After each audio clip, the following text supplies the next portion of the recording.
Sebuah benteng pertahanan milik Angkatan Bersenjata Ukraina di wilayah Dnipropetrovsk diklaim berhasil direbut oleh pasukan penyerang Rusia setelah pertempuran sengit. Rekaman momen serangannya diunggah di Telegram Jumat 13 Juni 2025. Dalam insiden tersebut, 8 tentara Ukraina berupaya mempertahankan posisi mereka. Namun rentetan serangan dari pasukan Rusia berhasil memaksa mereka mundur. Serangan awal dilancarkan menggunakan pesawat Mirawak bersenjata yang menghantam langsung ke posisi pertahanan Ukraina dan menyebabkan beberapa prajurit melarikan diri serta berpindah ke benteng pertahanan terdekat. Sisa tentara yang bertahan di dalam benteng dilaporkan tewas setelah dihantam serangan granat udara.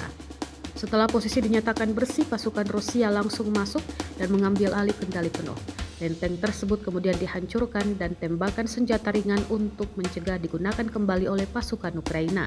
Hingga kini belum ada pernyataan resmi dari pihak militer Ukraina mengenai insiden tersebut.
Download Tribun X sekarang. Menghadirkan lokal menjadi Indonesia.